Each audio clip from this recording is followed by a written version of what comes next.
¿Qué tal, amigos? Hoy en nuestro habitual conversatorio vamos a dialogar con dos eminentes representantes de la Amazonía peruana. El doctor Luis Campos Vaca, quien va a ser, estoy seguro, va a ser elegido además legítimamente al interior de Perú Acción como candidato a gobernador de Loreto.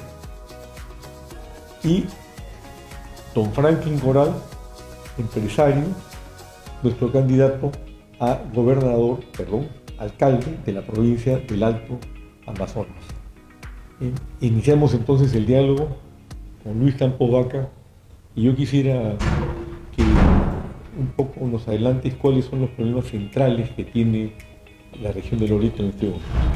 Sí, básicamente, en primer lugar, muchas gracias por la invitación y me siento muy contento de participar en un movimiento que va a revolucionar el país. El tema de Loreto es un caso especial en el Perú. Es un sistema sui generis. Es un lugar que, a pesar de tener el mayor territorio nacional, tener el 50% de la Amazonía peruana, no se han implementado políticas que respondan a la situación de esta región, que es una región aislada.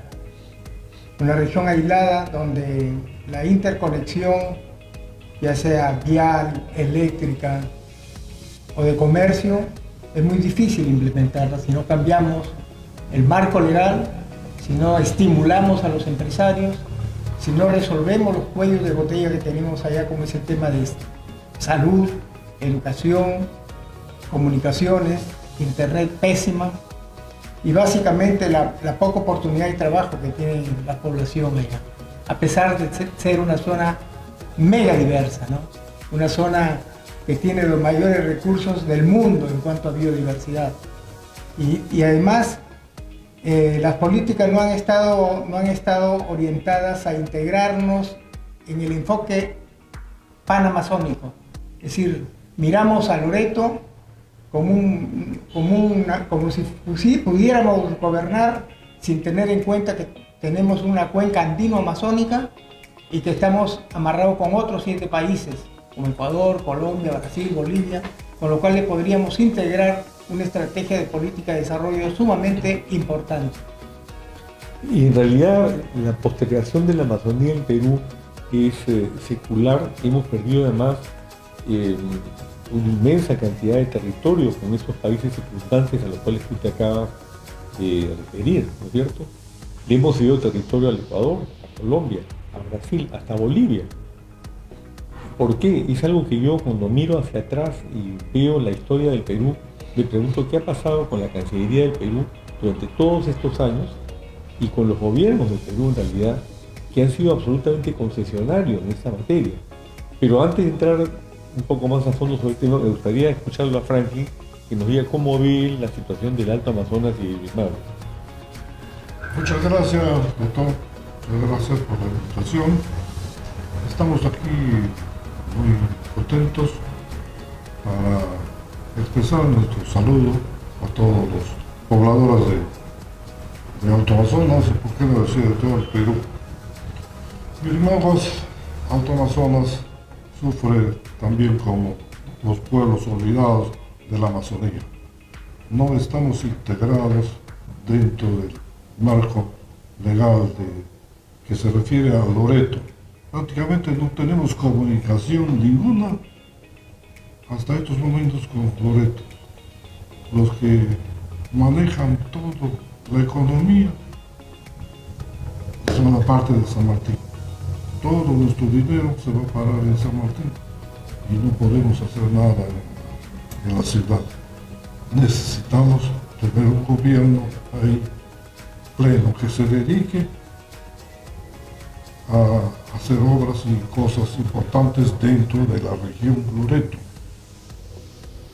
No estamos conectados con Iquitos, no llega ningún medio de comunicación que sean como periódicos, como escritos y hablados. No estamos, necesitamos la interconexión de la misma región.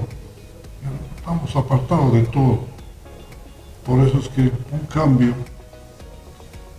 en estos momentos es muy importante para los pobladores. este momento, para la falta de trabajo, que no tenemos, mucha gente no tiene esa posibilidad, porque todos los momentos que se viven en esta situación, llámese municipalidades, gobiernos regionales, están trabajando con empresas que vienen y construyen. Y lo que muchas veces la gente no quiere eso, quiere otras cosas, necesita trabajos con la gente que vive ahí. Ellos, los que contratan algo, construyen, llevan su gente y ese personal que está ahí no tiene trabajo. Necesitamos regular todo eso. ¿Y a qué atribuyes, Luis, esta postergación de la Amazonía, que no es de hoy, es de histórica? Y es histórica, es de toda nuestra vida republicana. Sí, lo que pasa es que siempre las políticas se han implementado como un molde de la costa y la sierra, y la Amazonía tiene características totalmente diferentes y enormes potencialidades que no han sido utilizadas. Pero, digamos, más allá del molde de la costa de la sierra, el tema es que hay una secular postergación, como que no se le da la importancia de vida. Claro, porque en primer lugar, cuando uno hace un plan de desarrollo, lo primero que tiene que ver es sus potencialidades, las oportunidades. ¿Y qué es lo que tiene la Amazonía? Aportamos el 18% del agua dulce del mundo que llega al Océano Atlántico y que tiene un impacto intenso en el clima global. O sea, el mundo debía ver que la Amazonía juega un rol importante en el equilibrio mundial, y eso transformarlo en recursos, captación de recursos. Tenemos un bosque que en el 5% del territorio de Loreto captura el 50% de carbono de los bosques nacionales, y el carbono, el stock de carbono, a la hora que se transforma en bonos de carbono, puede permitir para captar recursos internacionales e implementar programas de desarrollo en ecoturismo, en bionegocios, en biocomercio, etcétera, etcétera, etcétera. Tenemos nosotros los recursos genéticos más importantes del mundo, pero no le hemos dado un impulso mayor, a pesar de que se avanzaba en ciencia y tecnología, en ver las potencialidades de cómo usar esta biodiversidad.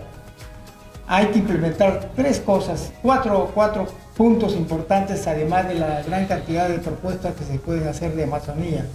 En primer lugar, restituir el plan de desarrollo amazónico. Existe un CEPLAN, pero un CEPLAN que planifica con características generales. Nosotros necesitamos un plan que obedezca a las capacidades de la biodiversidad, recursos hídricos, stock de carbono, bienes y servicios ambientales, forestal, recursos petroleros, etcétera, etcétera, etcétera. O sea, hay que enfocar las políticas para usar esos recursos mediante crianza, cultivo ¿Y cuál es el nivel de pobreza en este momento en la Amazonía? Es muy alto, es uno de los más altos ahí, altísimos. Tiene el tremendo potencial que Sí. tiene. Pésimos indicadores de salud, pésimos indicadores de educación, desnutrición elevada, niños que abandonan los colegios elevadísimos. O sea, los indicadores por todos lados nosotros estamos en los últimos lugares. Y a pesar de que tenemos recursos abundantes, ¿no? Ahí hay que hacer políticas. ¿Y qué ha pasado con esos recursos? O sea, esos recursos se han manejado mal. Por ejemplo, el tema forestal, los sistemas, a pesar de que yo soy autor de una de las leyes, que es la Ley Forestal y Fauna, que permitía un poco planificar el uso de la extracción de uno de los principales recursos, que es el recurso maderable. Sin embargo, las políticas que implementan las leyes no obedecen a las realidades y se generan unas burocracias extremas. Y hay una extracción de recursos forestales donde el 80 o 90% de la extracción es ilegal, porque no hay un esfuerzo del Estado de apoyar en el asesoramiento técnico, inyectar más recursos para los procesos productivos, consolidar los mercados donde deben ubicarse la exportación de los recursos. Entonces no hay un apoyo sincero, integral, con una visión integral. Ahora, de desarrollo, ¿no? A mí me parece muy interesante el tema del carbono, porque es un tema universal en este momento. Claro, el tema y además con los bonos se puede levantar un montón de capital sobre la materia. ¿Cómo se ve la situación a nivel ya específicamente del Alto Amazonas, referidos a lo que Luis acaba de describir? Bueno, Sucede que hay el mismo problema de la Amazonía. Todo está mal llevado. Ahora, la conexión entre Yurimaguas y Quito, por ejemplo, es solamente fluvial, ¿no? Claro, el tema de conexión tenemos Iquito-Nauta, ¿no? 100 kilómetros, Yurimaguas, Tarapoto, que es el único que se puede conectar ya para el centro, sí, para el norte, el centro, por todos lados, sí, con 48 kilómetros, 50 kilómetros, pero estamos aislados, totalmente aislados. Y Yurimaguas está más pegado a la dinámica económica de Tarapoto que a la de la región Loreto. A ver, no, ahí tenemos un vacío, en Loreto tenemos un vacío, porque todos los ingresos, los indicadores económicos que se hablan de Pucallpa es porque de Loreto se lleva la madera, la procesan allá y la ponen como si hubiera sido producida en Pucallpa. Claro. Y en San Martín, la producción de piscicultura que se produce en Loreto, en Alto Amazonas, están registradas en San Martín. Sí. Es decir, ¿y por qué? Porque no hay política de decisión de poner en orden la cosa, pues no, se pasa. ¿Qué ha pasado con los gobernadores de Loreto? Ellos andan en otra agenda, en una agenda que no entienden lo que es Amazonía. Son moldes de la implementación de proyectos de la costa y de la sierra. ¿Y la corrupción? ¿Cómo está la corrupción en Yurimaguas? La corrupción está en su más alto nivel, porque no se sabe que ha llegado tal dinero, pero no hay construcción, no hay nada. O sea, bueno, como ocurre en el resto del Perú.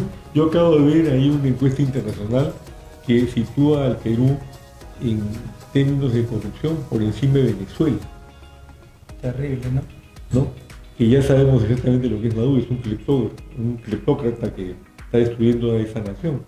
Y en cambio, ayer ha salido Dina Boluarte, en su discurso de Año Nuevo, a decir que el logro del 3.2% aumento del Producto Bruto Interno del Perú es efecto de su gobierno, más los empresarios, los emprendedores, los trabajadores, etc. Y que esto incluye la inflación del 1.97% que registra el Banco Central de Reserva, porque el Banco Central de Reserva está caminando perfectamente bien desde hace 20 años en manos de Julio Velarde. Claro. Es el colmo que pretenda llevarse méritos que no le corresponden, cosa a la cual estamos acostumbrados en el Perú, porque ya hay pues, demasiada sinvergüencería, hay que decirlo con todas sus letras, en el manejo del Estado peruano. Entonces yo me pregunto, ¿cómo está el tema de corrupción en Loreto? Bueno, el tema de corrupción, casi todos los presidentes o autoridades están procesadas o están encarceladas. En toda la Amazonía, casi. En toda la Amazonía, ¿no? Bueno, tú sabes que cuando se fueron los gobernadores anteriores a nivel nacional, se despidieron con todo el total de gobernadores con 557 denuncias penales. Y la estadística que yo siempre recuerdo a nivel nacional de los alcaldes es que en las últimas 4 elecciones, estamos hablando de los últimos 16 o 20 años, los alcaldes han cerrado con un promedio de 96% de alcaldes acusados de corrupción o presos por corrupción o fugados de la justicia. Ese es el promedio que tenemos de alcaldes y de gobernadores y de presidentes, todos, desde García Pérez hasta la fecha, todos acusados de corrupción. Entonces lo que yo sostengo es que el Estado se ha convertido en un botín, que mucha gente entra en política solamente, la mayor parte, para robar. Porque claro, si tú tienes que, por ejemplo, la pena por cohecho pasivo, que no es otra cosa que coima, es de 5 años, con el 2x1 por delante, quiere decir que si el Congreso encontrara culpable de cohecho pasivo de coima a Dina Boluarte, en base a la acusación formulada por el ex fiscal de la Nación Villena, quedarían 5 años y salen 2 años. Entonces, esa es la diferencia que yo creo que nosotros estamos planteando cuando tú has hablado de revolucionar al Perú. ¿Sí? La revolución que plantea Perú Acción, y los 3 aquí somos de Perú Acción, es, entre otras cosas, generar una nueva clase política de personas honestas que entran a trabajar por su país, que no van a aceptar ningún tipo de coima de ninguna especie y que van a hacer su trabajo con sensibilidad, con vocación cívica y con preparación para hacerlo. Hay un mensaje que recibo por WhatsApp o por internet. Me dice: Lucho, uno tiene amigos en el internet abundante porque uno a veces es el medio de comunicación más importante. el hecho nomás de que una gestión no robe es un salto histórico para Loreto. Para el Perú. Basta, solamente para él. Para el Ulimado, para hecho Loreto, nomás. para el Perú, digamos, porque como están las cosas hoy día.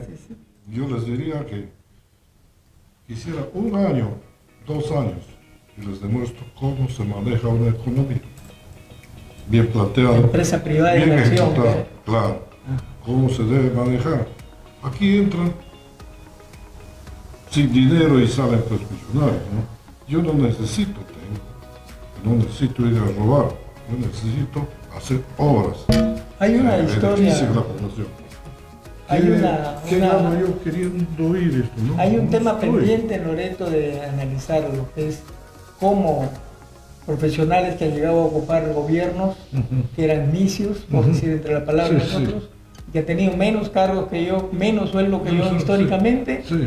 son millonarios Forrado. forrados, haciendo Sí. campaña, repetitivamente han hecho un estatus de política, de vivencia, de negocio de la Agarrar política, como ¿no? negocio. Eso yo me pregunto, ¿no? Siempre me pregunto eso.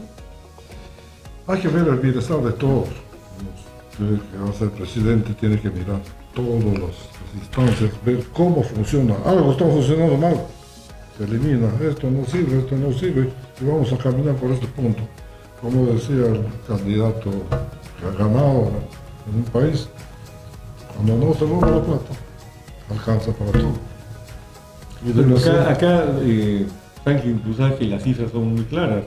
Al año se roban 25.000 millones de soles. Al año quedan sentados en el Banco de la Nación 20.000 millones de dinero, porque saben robar, pero no saben gestionar, No saben ¿no es cierto? Y finalmente se pierden 18.000 millones anuales de obras mal ejecutadas. Con eso- Un tercio del presupuesto. Con esa plata que se roban, tuviéramos una buena carretera central, buena panamericana, norte y sur, pero de doble hasta de 4 pistas por lado. Pero mucho robo. Eso tiene que terminar. Resolveríamos Usted el tiene que problema. poner mano, pues. Resolveríamos el problema de Continúa. lo que Claro. demandan los loretanos ahorita, su carretera, por ejemplo, ¿no? Claro. Cualquier alternativa, ¿no? Iquitos, Saramiriza, Claro. pero paralelamente para proteger el tema de impacto ambiental, hacer un plan de desarrollo en paralelo a Saramiriza. Y tendríamos conexión ya por todos lados, ¿no? Sí. Por ¿Cómo todos está lados. el tema? Un tema que a nosotros nos preocupa muchísimo es el tema de la anemia. Hay un 43% de los niñitos de 12 a 36 meses que padecen de anemia en el Perú. ¿Cómo está la anemia en los... Altísima por dos factores. Uno, porque el tema de los programas nutricionales alimentarios no se hacen con recursos propios de la Amazonía y tienen que importarse muchas veces productos de fuera, ¿no? Cuando con lo otro podrían generarse puestos de trabajo. Yo me imagino, por ejemplo, usar la piscicultura. Es lo que te iba a decir. La piscicultura. Claro. En Loreto tiene dos líneas importantes para explotar ahí y resolver varios problemas. En primer lugar tenemos que el recurso pesquero, que son 80.000 toneladas de pescado que se consumen en Loreto, son la principal fuente de proteína animal que tenemos en Loreto. Eso hay que manejarlo, repoblarlo, porque el último estrés hídrico ha reducido el stock pesquero. Entonces hay que prepararnos para la próxima crecida haciendo repoblamiento y manejo honrado, adecuado y transparente. Y lo otro es el cultivo. Tenemos tecnologías para paiche y yurimaguas. Ha sido líder nacional en producción de paiche. Sí. Gamitana, Paco, Boquechico, Sábalo. Y hay 500, el 50% de estanques en Loreto están listos para recibir peces, pero necesitan asesoramiento técnico, recursos que son fáciles de ser devueltos en un programa de transferencia de préstamo, ¿no?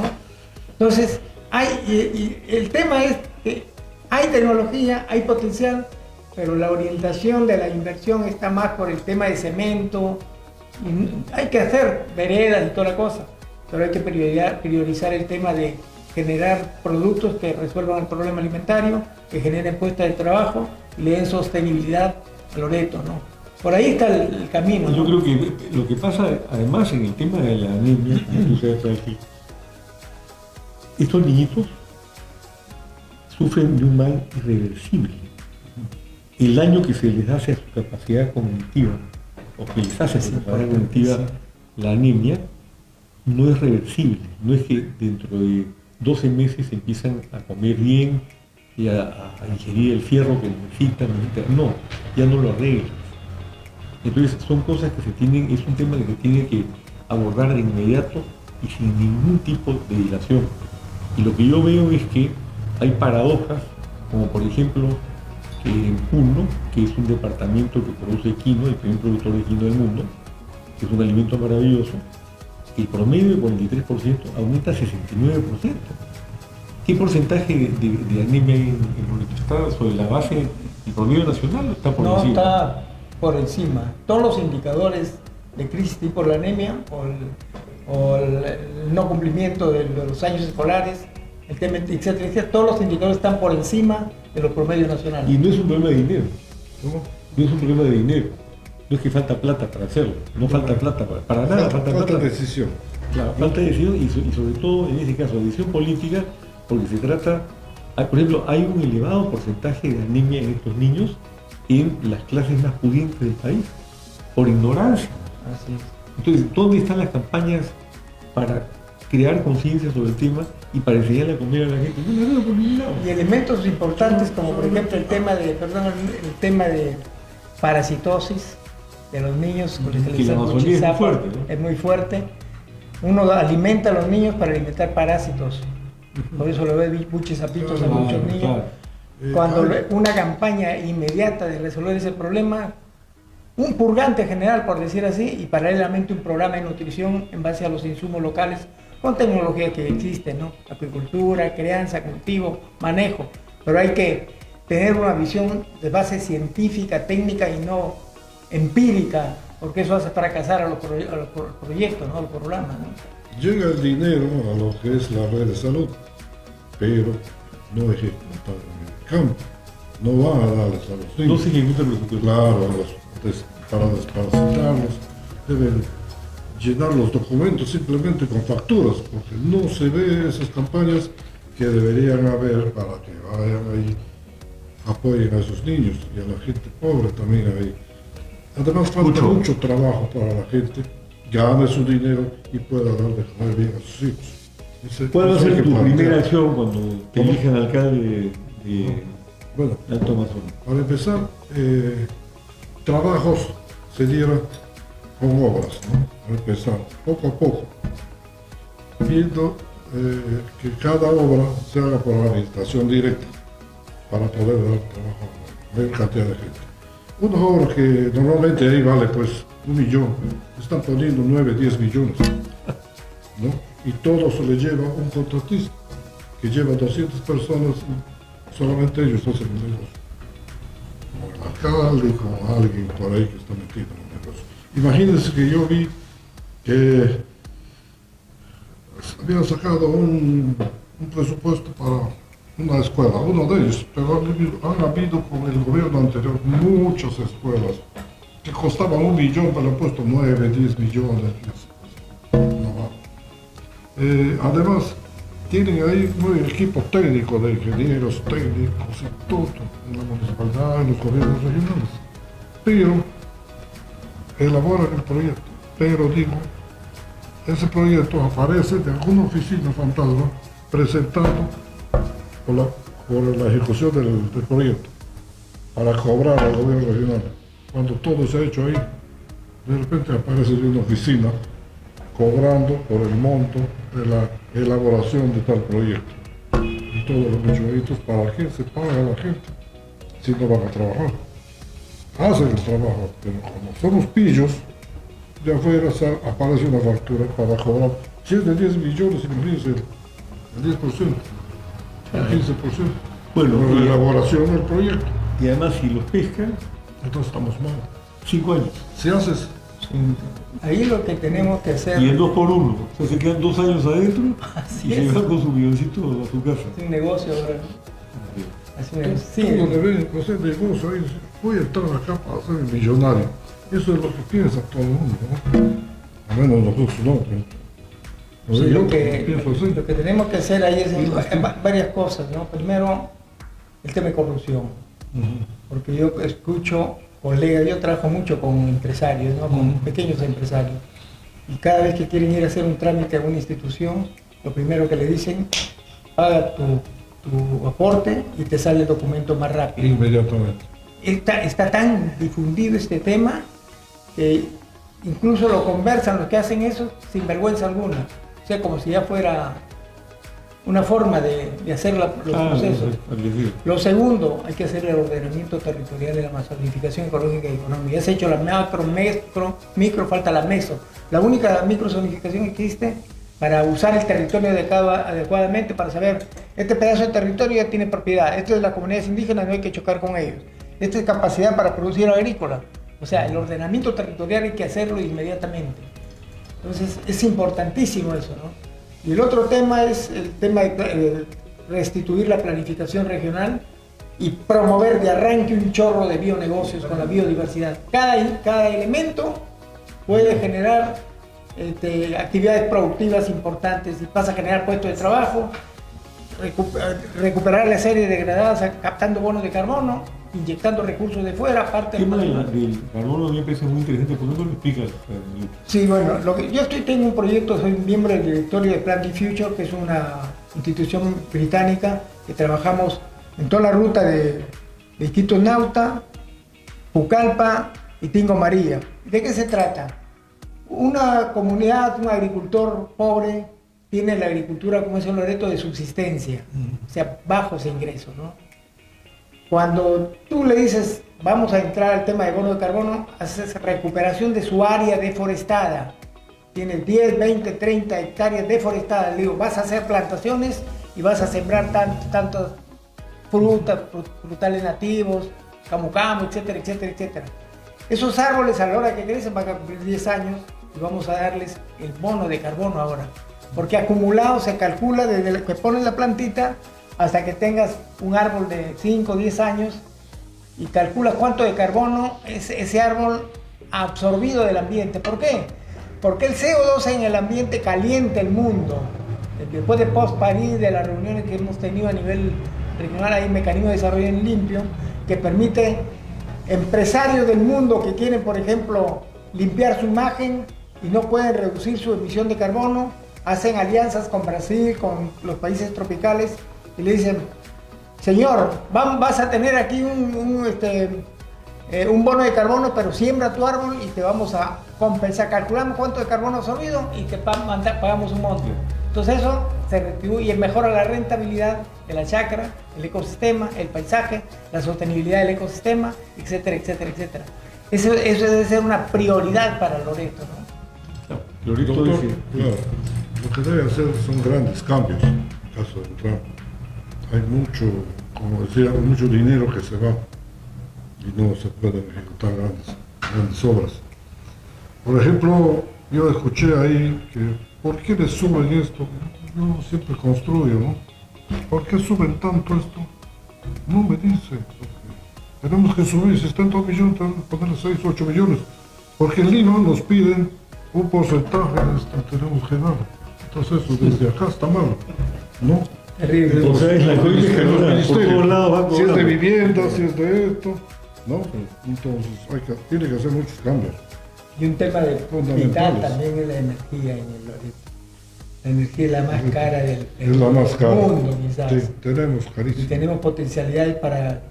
Lo primero que tenemos que hacer, ahí nos vas a ayudar porque sabemos que tú manejas el tema de comisión empresarial también, es, por ejemplo, conectarnos a la red nacional energética, al tema de la banda ancha. No podemos estar aislados o con una deficiencia en los servicios de comunicación.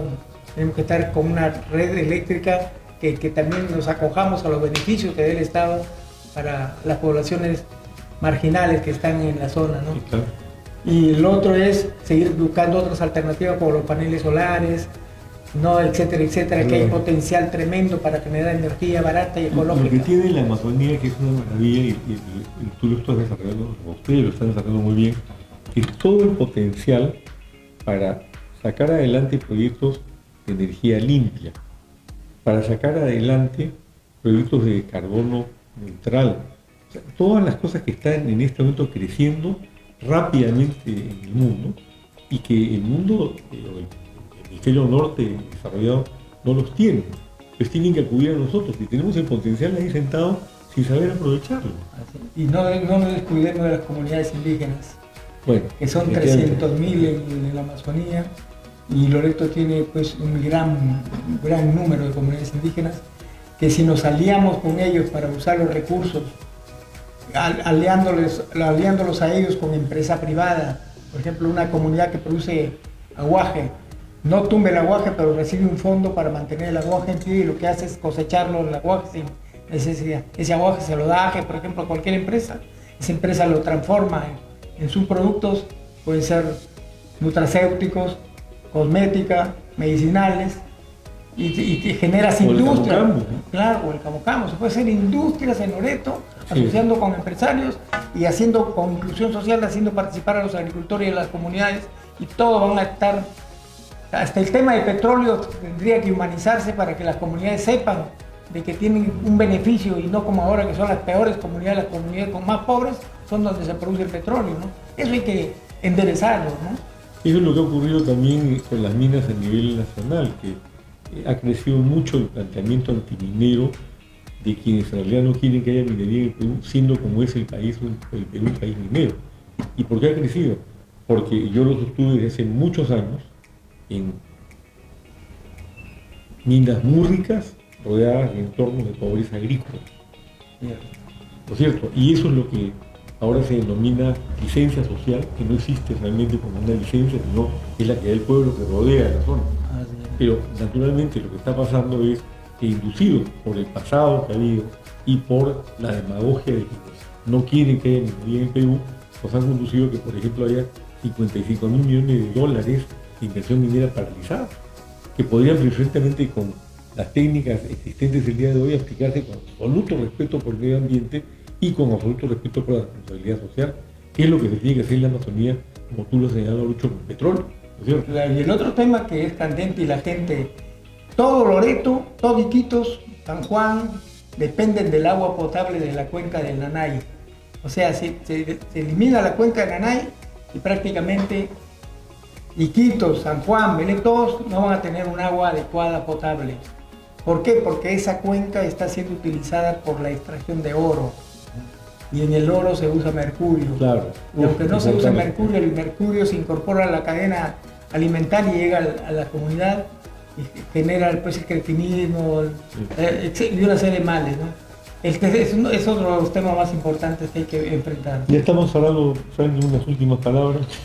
Agradecerle a usted por la invitación, a Enix, al doctor, muchas gracias por todo, y esperamos pues de llegar a la presidencia a hacer un buen gobierno para que los peruanos se sientan muy felices de conocer que de verdad hay un hombre que puede sacar adelante a este país. Hay que trabajar mucho, sin miedo a nada. Que caiga quien caiga, se debe modificar totalmente, porque de otra manera va a seguir el robo tras robo durante muchos años. Y si queremos un país fuerte, con todas las comodidades para las personas que vivimos acá, debemos cambiar totalmente el sistema. Si no, nos vamos a otro lado.